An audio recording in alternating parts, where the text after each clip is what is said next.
So you're taking the LSAT in 2 months. Let's talk about how to double your practice test scores in the next 60 days. Of course, I don't mean by this that we're going to take your LSAT score from a 150 to a 300. I know well, the LSAT only goes up to 180, but let's talk about how to cut your mistakes in half to get you a significant score increase in just 60 days, whether you're brand new to the LSAT or you've been at this for a while.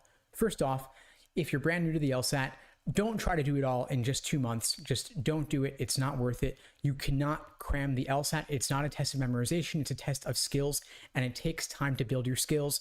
If you're brand new to the LSAT, I do recommend postponing to a later test date in the fall to allow much more time for you to achieve your fullest potential.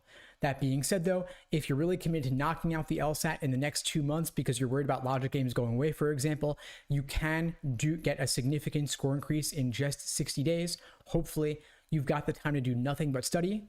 If this is your path, here's how I do it just to empower you as much as possible to get you the biggest score increase possible in just 60 days or roughly 8 weeks, assuming you've done nothing before, based on my LASER approach to LSAT prep. LASER is an acronym standing for Learning, Accuracy, Sections, Exams, and Review, and it's the framework for any of my LSAT study plans, whether you're new to the LSAT or not. I'll break this down into 8 weeks, 2 weeks for the first 4 phases, review is being mixed in, of course. So the first phase, learning, you take 2 weeks for that, focusing on the most common LSAT question types. In logical reasoning, for example, the most common types are necessary assumption, inference, and flaw. I don't want you focusing on the rare question types that hardly ever show up, since every question's worth the same. So again, necessary assumption, inference, meaning must be true and most strongly supported, and flaw are the 3 biggest areas to focus on. Those are your lowest hanging fruit. For reading comprehension, I want you focusing on getting down just the main idea of the passage, the primary purpose, the author's opinion, the general, global, big picture stuff.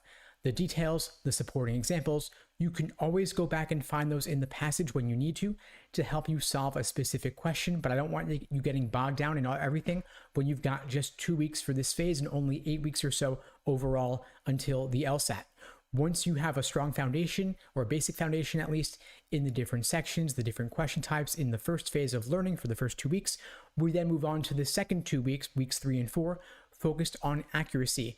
This is where you're drilling questions by type. So you're doing a bunch of inference questions in a row, a bunch of flaw questions in a row, a bunch of necessary assumption questions in a row to better understand the proper perspective from which to view each section and each question type.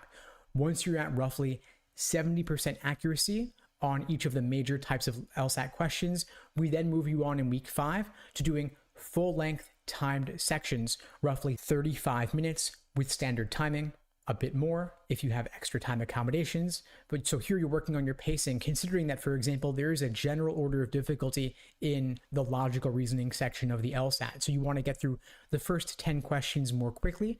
I recommend 10 to 12 minutes or so to build up a time bank that you can then apply to the tougher questions later in the section that truly need it. So you're blasting through the easy ones, then slowing down on the tougher ones.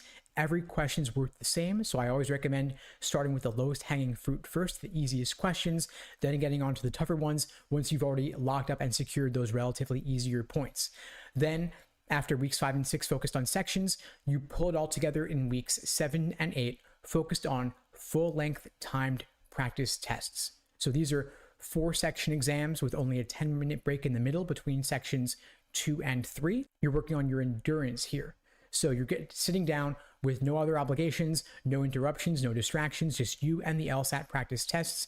2 sections back to back for an hour and 10 minutes, 10-minute break, 2 more sections back to back, and that's the sitting, that's the exam. You want to allow roughly 2.5 hours for this altogether, and you want to do these timed practice tests at least 1 or 2 per week over the next 2 weeks, and you're mixing in review using the Socratic review method framework. I have other videos on this. The idea here being that you're drilling down into exactly what's giving you trouble regarding a particular section, regarding a particular question type, so that you can learn from your mistakes to avoid making them again. Obviously, not a ton of time here to devote to this. If you only have 2 weeks for it, you'll have much more time for it if you are not brand new to the LSAT. So if you've been studying for a while, of course, the learning and accuracy phases are already taken care of. Now we're just moving on to a mix of timed sections, exams, and review. Every week for all 8 weeks is going to be the same here. You're focusing on taking a practice test, reviewing it, then doing 2 sections back to back, reviewing those, another exam, reviewing it, and 1 day off. So day 1 of the week is an exam, day 2 of the week is reviewing it, day 3 of the week is 2 sections, day 4 is review, day 5 is another exam, day 6 is review, and the 7th day you're taking off so that you don't burn out. Of course, if you discover any weak areas, you can drill them on the side, but that's the name of the game. This is the focus is exams and review.